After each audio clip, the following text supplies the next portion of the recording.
आप सभी विद्यार्थियों का हार्दिक स्वागत, हार्दिक अभिनंदन। प्रिय विद्यार्थियों, सभी प्रतियोगी परीक्षाओं की तैयारी करने वाले, यूपीएससी की, आईएएस की तैयारी करने वाले, जो कि हिंदी माध्यम से तैयारी कर रहे हैं, उनके लिए जो जीएस का पेपर होता है, उसके लिए बहुत ही इंपॉर्टेंट मैटर है। इसके साथ ही बीए फर्स्ट ईयर में पढ़ने वाले जो विद्यार्थी हैं, उनके जो बीए फर्स्ट ईयर का हिस्ट्री का जो पहला पेपर है, उसमें भी आपके वैदिक सभ्यता से संबंधित प्रश्न पूछे जाते हैं। वैदिक सभ्यता आपके टॉपिक है, बहुत ही अच्छी तरह से क्लियर करने का प्रयास करेंगे। और इसमें बहुत ही इंपॉर्टेंट जो बुक्स है, उनमें से आपके लिए यानी जो डाटा है वो उपलब्ध करवाने का प्रयास किया गया है। तो उम्मीद करता हूं कि यह वीडियो आपके लिए यूपीएससी की तैयारी करने वाले सभी विद्यार्थियों के लिए बहुत अधिक अच्छा होगा। अन्य भर्तियों की जो तैयारी करते हैं और उनमें भी क्या है कि अपने जो प्राचीन भारतीय इतिहास में से प्रश्न पूछे जाते हैं, तो वैदिक काल में से भी प्रश्न पूछे जाते हैं। तो वैदिक काल जो है वो हर एक भर्ती के लिए हिस्ट्री के का जो पार्ट है, हिस्ट्री के लिए वैदिक काल बहुत अधिक स्पेशल बन जाता है। इसलिए इस पार्ट को हमें अच्छी तरह से पढ़ना आवश्यक है। तो आइए देखते हैं, बीए फर्स्ट ईयर में पढ़ने वाले विद्यार्थी इसको अच्छी तरह से देखें ताकि आपके लिए बहुत अच्छा हो। और आपके लिए चैनल पर जो विषय पढ़ाए जाते हैं, उसमें सिविल सर्विसेज के लिए, राज्य लोक सेवा आयोग के लिए, प्री और मेन दोनों के लिए, जनरल स्टडी और हिंदी, नेट जेआरएफ के लिए, आपके हिंदी लिटरेचर और पॉलिटिकल साइंस आपके लिए पढ़ाए जाते हैं। तो आप चैनल को सब्सक्राइब करें। इससे संबंध और भी जो अन्य जो गाइड्स है, वो भी आपके लिए समय समय पर मिलते रहेंगे। आइए देखते हैं आज का ये चैप्टर। बहुत अधिक अच्छा चैप्टर है, बहुत अधिक महत्वपूर्ण है। वैदिक सभ्यता के बारे में, यानी इससे पहले हमने सिंधु घाटी सभ्यता पढ़ा। वैदिक सभ्यता का ये प्रथम भाग है। वैदिक सभ्यता के हमें दो भाग पढ़ने होंगे, ये प्रथम भाग है।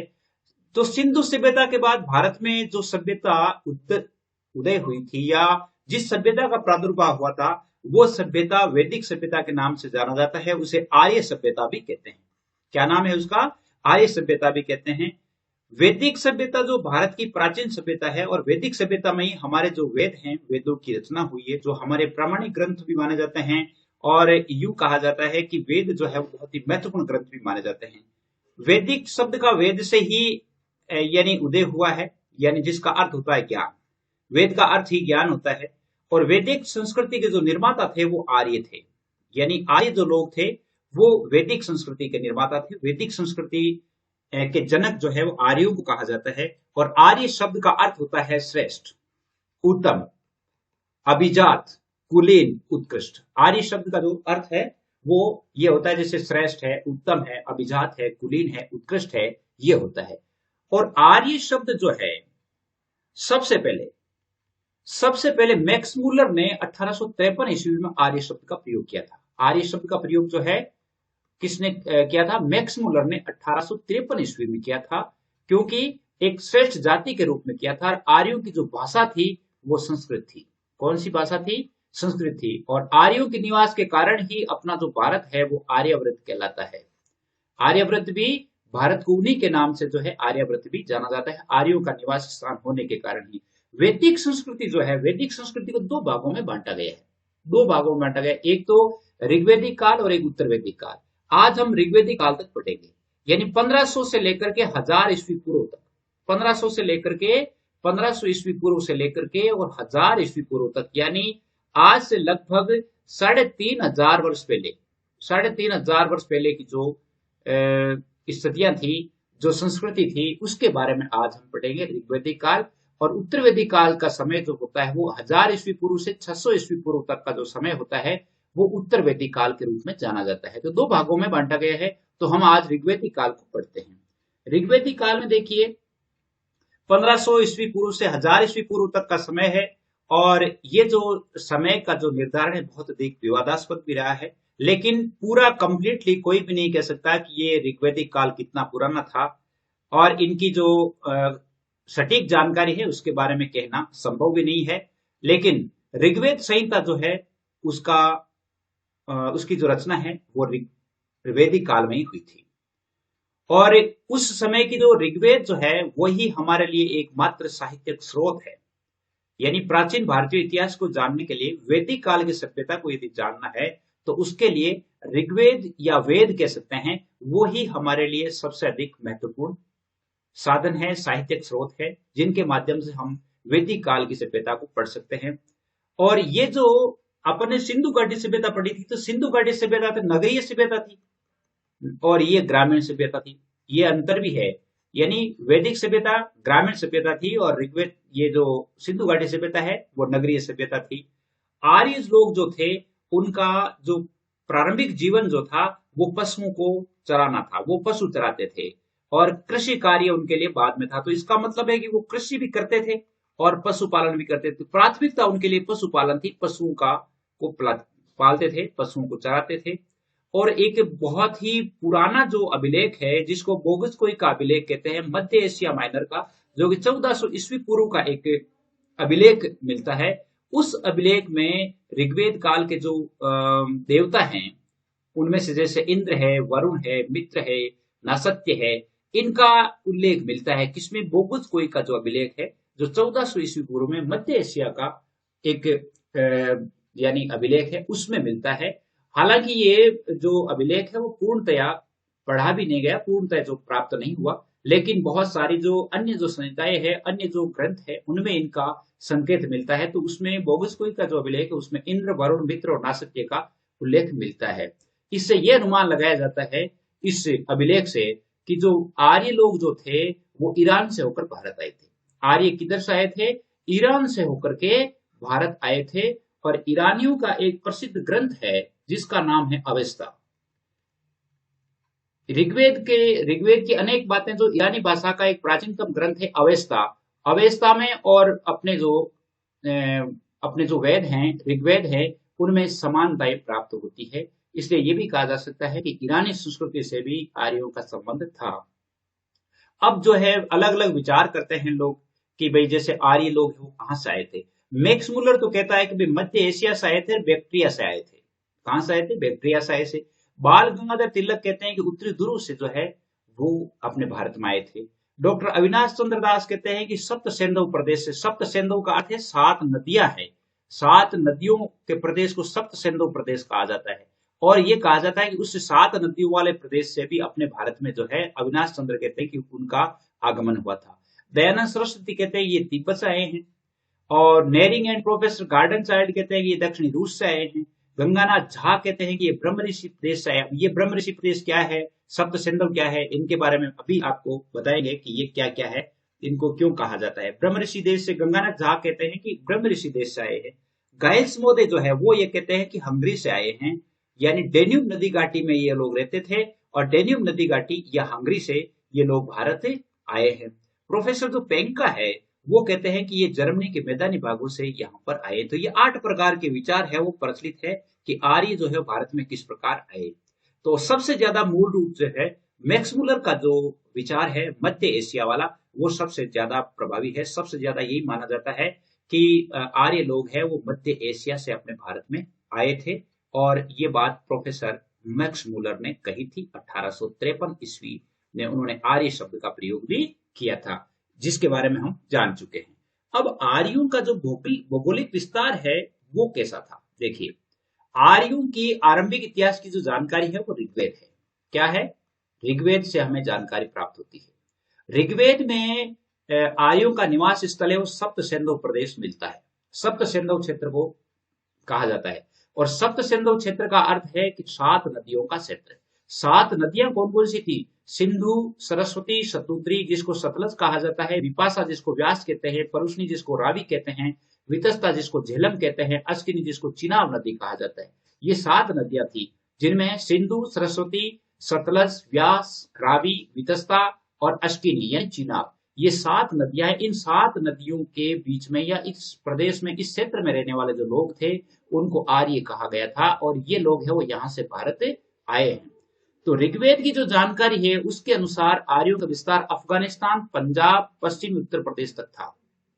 आर्यों का विस्तार अफगानिस्तान में भी था, पंजाब में था, पश्चिमी उत्तर प्रदेश तक तो था। यानी कहने का अर्थ है कि इसी क्षेत्र में जो है वो आर्य लोग यहाँ रहे थे और भारत के उत्तर भारत में जो है सबसे पहले उनकी एंट्री हुई थी, ये कहा जा सकता है। सतलज से यमुना नदी तक का जो क्षेत्र है वो ब्रह्मावृत कहलाता है। क्या? ब्रह्मावृत प्रदेश कौन था? सतलज नदी से लेकर के और यमुना नदी तक का जो क्षेत्र है ब्रह्मावृत कहलाता है। ब्रह्मावर्त यानी मनुस्मृति में सरस्वती और दृष्टुति जो नदियां हैं उनके बीच के प्रदेश को ब्रह्मावर्त कहा गया है। मनुस्मृति में क्या लिखा गया है? सरस्वती और दृष्टुति जो दो नदियां हैं उनके बीच का जो क्षेत्र है उस क्षेत्र को क्या कहलाता है? ब्रह्मावर्त कहलाता है। और ऋग्वैदिक सभ्यता का केंद्र माना जाता है ब्रह्मावर्त। ब्रह्मावर्त जो है सरस्वती और दृष्टुति नदियों के बीच का क्षेत्र, और ऐसा भी कहा जाता है कि सतलज और यमुना का जो क्षेत्र है वो भी ब्रह्मावर्त कहलाता है। अब एक ब्रह्म ऋषि देश की बात भी हुई है कि ब्रह्म ऋषि देश से आए हैं। गंगा और यमुना के दोआब क्षेत्र और उसके सीमावर्ती क्षेत्रों पर आर्यों ने जो कब्जा कर लिया उसे ब्रह्म ऋषि देश कहा जाता है। गंगा और यमुना का दोआब, उनके बीच का जो क्षेत्र है, उस क्षेत्र में और उसके सीमावर्ती जितने भी क्षेत्र है वहां आकर के आर्य लोग रहने लग गए। आर्य लोग रहने लगे और उस क्षेत्र को क्या, कौन सा प्रदेश कहा जाता है, कौन सा देश कहा जाता है? ब्रह्म ऋषि देश कहा जाता है। अब भारत को आर्यावर्त क्यों कहते हैं? आर्यावर्त इसलिए कहा जाता है कि उत्तर भारत में, संपूर्ण उत्तर भारत में आर्यों ने अपना विस्तार कर लिया था, इसीलिए उसको आर्यावर्त कहा जाता है। या संपूर्ण उत्तर भारत में आर्यों का निवास स्थान होने के कारण भी इसको आर्यावर्त कहा जाता है। अब यदि हम वैदिक काल में बात करें नदियों की, तो वैदिक काल में जो वैदिक संहिताएं हैं वेदों के बाद में लिखी गई है उनमें तो 31 नदियों का उल्लेख मिलता है। कितनी नदियों का? 31 नदियों का। और ऋग्वेद में 25 नदियों का उल्लेख मिलता है। कितने का मिलता है? 25 नदियों के नाम मिलते हैं। ऋग्वेद में एक नदी सूक्त है। ऋग्वेद में बहुत सारे सूक्त हैं, उनमें से एक नदी सूक्त है जिसमें 21 नदियों का वर्णन किया गया है। और इस काल की जो सबसे महत्वपूर्ण नदी थी वो सिंधु थी। कौन सी थी? सिंधु नदी थी, जिसको वर्तमान में इंडस नदी कहा जाता है। INDUS, इंडस नदी जो कहा जाता है वो सिंधु नदी सबसे महत्वपूर्ण थी। सबसे पवित्र नदी है वो सरस्वती को माना गया था। और सरस्वती के 3 नाम मिलते हैं, देवीतमा, मातेतमा और नदीतमा। सरस्वती के कितने नाम मिलते हैं? 3 नाम मिलते हैं, देवीतमा, मातेतमा और नदीतमा। सरस्वती सबसे यानी पवित्र नदी थी। सबसे महत्वपूर्ण नदी सिंधु को बताया जाता है क्योंकि उसके आसपास ही ये लोग रहते थे। ऋग्वेद में गंगा नदी जो है इसका 1 बार नाम आया है, गंगा नदी का। यमुना नदी का 3 बार नाम आया है। कितनी बार आया है? 3 बार नाम आया है। ऋग्वेद में हिमालय पर्वत का नाम भी मिलता है और इसकी जो मुजवंत जो बड़ी चोटी है उसका नाम भी आता है। ऋग्वेद में हिमालय और हिमालय की एक बड़ी चोटी का नाम भी उसमें आता है। इसका मतलब कि ये जो है भारत में आकर के ही ये रचा गया था। अब देखिए ऋग्वेद काल की पुरानी नदियां और उनके नाम देख लिए। आज पुरानी जो परुष्णी नदी थी उसको रावी कहते हैं। अस्किनी नदी को चेनाब या चेनाब कहते हैं। विपाशा को व्यास कहते हैं। कुंभ या कुंभा को काबुल नदी कहते हैं। कुम्मू को कुर्रम नदी कहा जाता है। सतुद्री को सतलज कहा जाता है। वितस्ता को झेलम नदी जो है अभी कश्मीर में, उसको वितस्ता नाम था। गामल नदी जो है अभी वर्तमान में, जिसको गोमती नदी कहा जाता था। गंडक नदी जो अभी है उसको सदानीरा के नाम से जाना जाता है। और सिंधु नदी का वर्तमान नाम इंडस है। तो ये ऋग्वेदिक कालीन नदियां हैं, उनके वर्तमान नाम बहुत बार पूछ लिया जाता है कि प्राचीन और इसका क्या नाम था, प्राचीन नाम क्या था या वर्तमान नाम क्या है। तो इससे संबंधित बहुत सारे प्रश्न आ जाते हैं। अब ऋग्वेद काल में समाज की स्थिति कैसी थी उसके बारे में। अब जैसे मान लो यहाँ BA के जो विद्यार्थी है उनके प्रश्न आ जाता है, या आपके जैसे मान लो UPSC की तैयारी करने वाले हैं, UPSC मेन में जो है वो ऐसा आ जाता है कि ऋग्वेदिक काल में सामाजिक स्थिति बताइए। तो सामाजिक इसमें हमें शॉर्ट में लिखना पड़ता है, बिल्कुल शॉर्ट एंड स्वीट लिखना होता है। तो हमें इसमें इस प्रकार लिखना है कि ऋग्वेदिक समाज पितृसत्तात्मक था। सामाजिक संगठन का आधार गोत्र या जन्म मूलक था। समाज की सबसे छोटी इकाई परिवार होता था। परिवार का मुखिया पिता होता था जिसको कुल्लभ कहते थे। क्या कहते थे? परिवार का मुखिया पिता को क्या कहते थे? कुल्लभ कहते थे। और पितृसत्तात्मक समाज था, लेकिन महिलाओं को यथोचित सम्मान प्राप्त था। वैदिक काल में संयुक्त प्रथा प्रचलित थी। संयुक्त प्रथा प्रचलित थी जिसमें दादा दादी, नानी, पोता पोती, ये जो दादा नानी, नाती, पोता, इन सभी के लिए एक ही शब्द था, नप्त्र।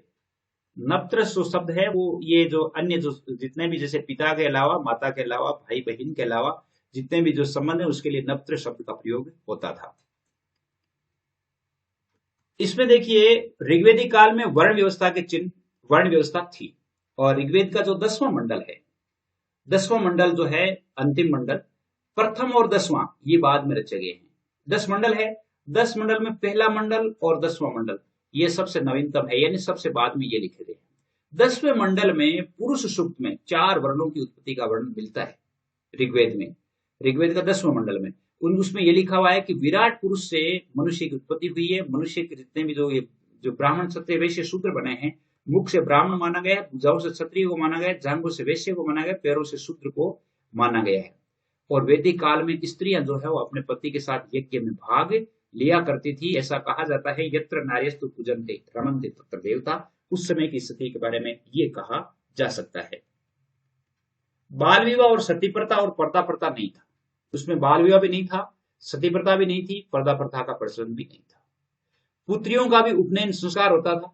जिस प्रकार ये जो सारे संस्कार होते हैं वो संस्कार पुत्रियों के लिए भी होता था। विधवा विवाह का प्रचलन भी था और एक पत्नीत्व विवाह प्रचलित था। इसीलिए ऋग्वेदिक काल में यानी जो है एक ही पत्नी को मान्यता दी गई है। उस समय जैसे देश प्रथा जैसी कुप्रथा नहीं थी। लेकिन एक शब्द आता है वहतु। वहतु का मतलब है कि जैसे जब कन्या का विवाह होता था तो पिता अपनी कन्या को उपहार देता था। उपहार अवश्य देता था, कोई न कोई गिफ्ट जो है जरूर देता था, उसे उपहार कहा जा सकता है। और यानी औरतें जो है वो भी पढ़ सकती थी। उसमें महिलाएं जो है वो पढ़ती थी, महिलाओं की स्थिति अच्छी थी। उस समय की जैसे प्राचीन विदुषियां हैं जिसमें जैसे ऋग्वेद में लोपा, मुद्रा, घोषा, सिक्ता, अपाला, विश्ववारा इन सभी के नाम मिलते हैं। जैसे लोपा, मुद्रा, घोषा, सिक्ता, अपाला, विश्ववारा इन सभी के नाम मिलते हैं। और आजीवन जो अविवाहित रहती थी उस कन्या को अमाजु कहा जाता था। क्या कहा जाता था? अमाजु, जो आजीवन कुमारी रहती थी उस लड़की को। और पुत्र प्राप्ति के लिए नियोग की प्रथा भी थी। नियोग प्रथा का अर्थ जो है जैसे मान लो एक महिला जो है उसका पति मान लो यानी समाप्त हो गया है, पति का देहांत हो गया है, तो उसके बाद भी उसे बच्चे जो है प्राप्त करने का अधिकार था। वह अपने देवर से यानी पुत्र प्राप्त कर सकती थी।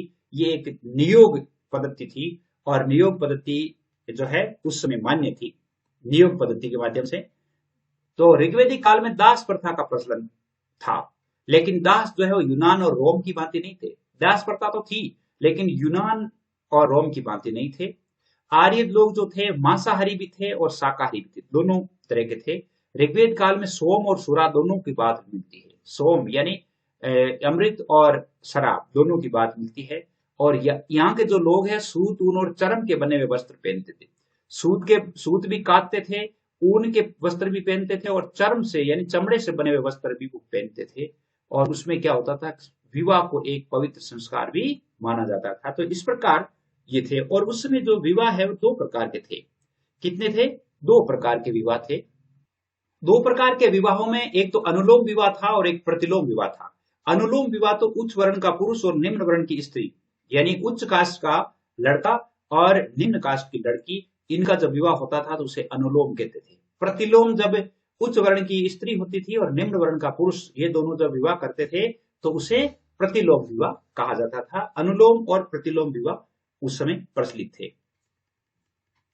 वैदिक कालीन आभूषण देखिए। वैदिक काल में कौन कौन से आभूषण थे? एक तो कर्ण शोभन आभूषण होता था जो कान में पहना जाता था। और कुंभ नामक आभूषण जो था वो शीश पर पहनते थे, मस्तिष्क में पहने वाला। इसके अतिरिक्त कई आभूषण जैसे खादी, रुक्म, भुजबंद, केयूर, नुपुर, कंकण, मुद्रिका, ये आभूषण जो है वो वैदिक काल में थे और स्त्रियां उसे धारण करती थी। एक भिषज शब्द का प्रयोग मिलता है और भिषज का अर्थ है यानी वैद्य। वैद्य को उस समय भिषज कहा जाता था।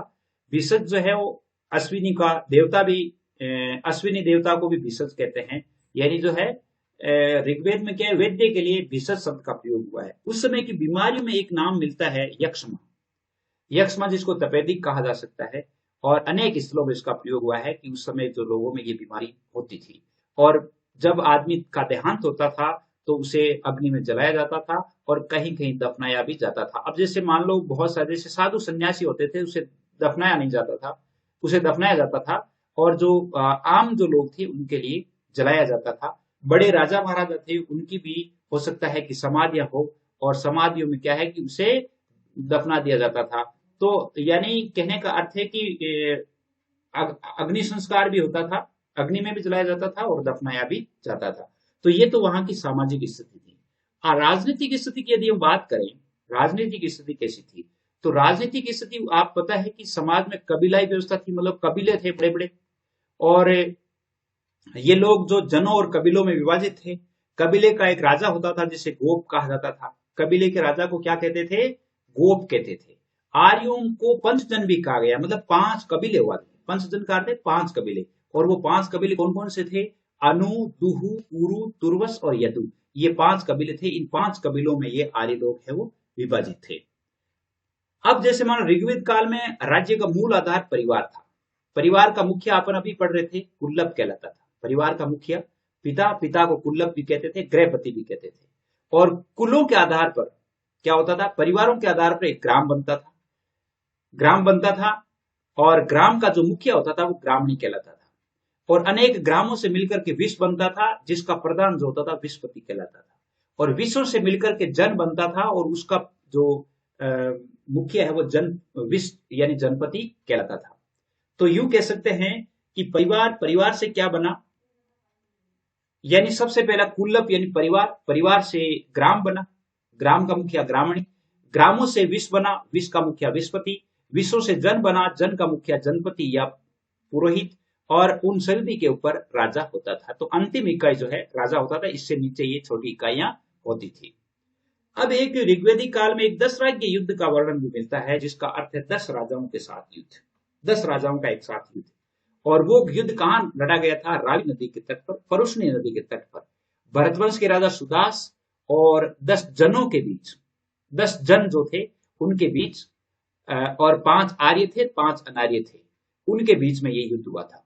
एक तो राजा सुदास था और उधर क्या है कि 10 जन थे, जिसमें से 5 तो आर्य थे और 5 अनार्य थे, यानी कुल मिलाकर के कितने थे? 10 थे।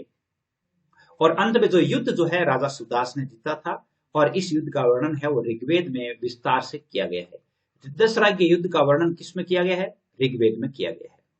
प्रशासनिक इकाइयों की दृष्टि से देखा जाए तो ये 5 हिस्सों में बटा था, जैसे कुल, ग्राम, विश्व, जन और राष्ट्र। जैसे वही बात है, कुल यानी जैसे परिवार होते थे, परिवारों से ग्राम बनता था, ग्रामों से विश्व बनता था, विश्व से जन बनता था, जन से एक पूरा राष्ट्र बन जाता था। और उसमें जो व्यवस्था थी वो राजतंत्रात्मक और गणतंत्रीय दोनों प्रकार की शासन प्रणाली उस समय मौजूद थी। राजा का प्रमुख काम था अपना कबीले की रक्षा करना। वैदिक काल में 3 समितियों का उल्लेख मिलता है। कौन कौन सी समितियों का मिलता है? 3 समितियों का उल्लेख मिलता है। सभा, समिति और विदत, ये 3 संस्थाएं थी जो महत्वपूर्ण संस्थाएं थी। और इन संस्थाओं में जैसे राजनीतिक, सामाजिक, धार्मिक, आर्थिक जो प्रश्न या इन पर जो भी बात थी वो चर्चा होती थी। ऋग्वेदिक काल में महिलाएं भी राजनीति में भाग लेती थी। यहाँ पर बहुत सारी बातें हैं वो क्लियर हो रही है कि उसमें राजनीति में भाग लेती थी। सभा और विदत जो है, सभा और विदत 2 संस्थाएं थी, उनमें महिलाओं की सक्रिय भागीदारी होती थी। सभा और समिति राजा को सलाह देने वाली संस्थाएं थी। राजा को सलाह यानी राजा पर भी नियंत्रण रखने वाली थी सभा और समिति। सभा श्रेष्ठ और संभ्रांत लोगों की संस्था थी, जबकि समिति में सामान्य जनता थी। एक सभा जो थी, सभा में तो अलग वर्ग के लोग थे, और समिति जो थी, समिति में सामान्य जन थे। यूं कह सकते हैं कि सभा और समिति जो है उनसे मिलकर के और राजा की मंत्री परिषद बनती थी, उस परिषद में राजा को सलाह दी जाती थी। समिति जो है केंद्रीय राजनीतिक संस्था थी, जो राजा को नियुक्ति, पदच्युति और नियंत्रण रखती थी। अब जैसे मान लो प्रश्न आ जाता है कि वैदिक काल में राजा पर नियंत्रण करने वाली संस्था कौन सी थी? तो वो समिति थी। कौन सी थी? समिति थी। और आर्य समाज में आर्यों की सबसे प्राचीन संस्था जो थी वो विदत थी। कौन सी थी? विदत जो थी वो प्राचीन आर्यों की सबसे प्राचीन संस्था थी। राजा भूमि का स्वामी नहीं होता था, भूमि का स्वामी जनता होती थी। राजा भूमि का स्वामी नहीं होता था, राजा नहीं होता, जनता होती थी। इसका मतलब जनतंत्रात्मक शासन था। और कर व्यवस्था में एक बलि नाम का कर था, बलि, जो कि प्रजा है वो राजा को स्वेच्छा से देती थी, क्योंकि राजा ने इसके बदले में सुरक्षा की जिम्मेदारी ले रखी थी कि भाई मैं आपकी सुरक्षा की जिम्मेदारी मेरी है, आपकी सुरक्षा करूंगा। तो इसके बलबूते से वो क्या है कि बलि नामक कर का दिया करते थे। और राजा जो है, एक राजा की कोई स्थायी सेना नहीं होती थी, राजा कोई स्थायी सेना नहीं होती। लेकिन जब युद्ध होता था तो युद्ध के समय वो है अपनी सेना इकट्ठित करता था। युद्ध के समय क्या है कि अनेक टोलियां होती थी, उन टोलियों को अलग अलग नाम से जाना जाता था। एक तो प्रातगण, ग्राम, सर्द, ये 3 प्रकार की टोलियां होती थी। इन टोलियों में लोग जो है वो सैनिक टोलियां थी ये, और सैनिक टोलियों को प्रातगण, जैसे ग्राम, सर्द, ये 3 प्रकार की टोलियां थी, सैनिक टोलियां थी। ऋग्वेद में राजा को गोप्तजनस्य अर्थात गोप्ताजनस्य कहा गया है। गोप्ताजनस्य का अर्थ राजा ही है। गोप्ताजनस्य का अर्थ क्या है? राजा ही है। और वो कबीले का संरक्षक तथा पुरोवेता अर्थात नगरों पर विजय प्राप्त करने वाला कहा गया है। इन वोक्ता जनस्य भी राजा को ही कहा गया है। अब जैसे ऋग्वेद काल की अगर आर्थिक स्थिति का वर्णन करें, आर्थिक स्थिति कैसी थी? वैदिक काल में आर्यों की संस्कृति ग्रामीण और कबीलाई थी, ये हम सब जानते हैं। पशुपालन जो है उनका प्रथम पेशा था और कृषि जो है दूसरा, यानी दूसरे नंबर पर वो कृषि को रखते थे। तो इस काल में गाय को सबसे ज्यादा पवित्र पशु माना जाता था और गाय जो है विनिमय के साधन के रूप में भी काम आती थी। गाय को एक दूसरे को देख करके कुछ चीजें भी इधर उधर ले जाती थी, यानी कह सकते हैं कि रुपए की जगह गाय चलती थी। आर्यों की अधिकांश लड़ाइयां गायों को लेकर ही होती थी और गाय को अष्टकर्णी भी कहा गया है, जो उसके ऊपर स्वामित्व का सूचक है। अष्टकर्णी जो है, यानी जो है यूं कह सकते हैं कि गाय जो होती है वो 8 प्रकार की विपत्तियां, या गाय जो है विपत्ति हरण पशु कहलाता है उस समय के लिए। तो ग्विष्टि जो है, उसमें ग्विष्टि गाय की महत्ता बताने वाला शब्द है। ग्विष्टि एक शब्द है। गाय को अगन्य कहा जाता था, यानी उसे अब नहीं मारे जाने वाला पशु अगन्य भी कहा जाता था।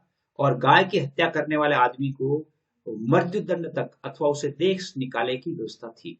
अगर कोई गाय को मार देता था, हत्या कर देता था गाय की, तो उसे देश निकाला दे दिया जाता था अथवा उसे मृत्युदंड दे दिया जाता था। इतना इस गाय का सम्मान उसमें था। जैसे पणि नामक जो व्यापारी होते थे, पणि नामक व्यापारी होते थे, वो पशुओं की चोरी के लिए कुख्यात होते थे। जैसे मान लो प्रश्न आ जाता है कि ऋग्वैदिक काल में या वैदिक काल में पशुओं की चोरी करने वाले व्यापारियों को या क्या कहते थे? पणि होते थे। अब बेटी को दुहिता कहते थे, लड़की को क्या कहते थे?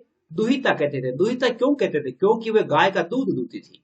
गाय का दूध दूहने के कारण वो है उसे दुहिता कहलाती थी वो। और वैदिक काल में जो उपयोगी पशु थे, जो वैदिक कालीन लोग पाला करते थे, उसमें जैसे घोड़ा, गाय, बैल, भैंस, बकरी, ये उनके उपयोगी पशु थे। इसके अलावा और भी कई पशु थे। ऋग्वेद काल के चतुर्थ मंडल जो है, चौथा मंडल है, उसमें कृषि संबंधी कामों का वर्णन मिलता है। अब जैसे आ गई बात, ऋग्वेद का चौथा मंडल जो है उसमें कृषि कार्यों से संबंधित वर्णन है और कृषि के लिए उसमें 3 शब्द उल्लेखित है कृषि का महत्व के लिए। उर्दर, धान्य और संपत्ति। उर्दर का मतलब होता है अन्न मापक बर्तन, यानी उर्दर काम में आता था अन्न मापने के लिए कि भाई कितना अनाज हुआ है, वो बर्तन होते थे। धान्य का मतलब अनाज होता था, संपत्ति का मतलब संपत्ति होता ही है। उस समय का व्यापार देखिए, व्यापार पर पणि लोगों का अधिकार था। पणि लोग व्यापार करते थे। वस्तु विनिमय द्वारा भी होता था।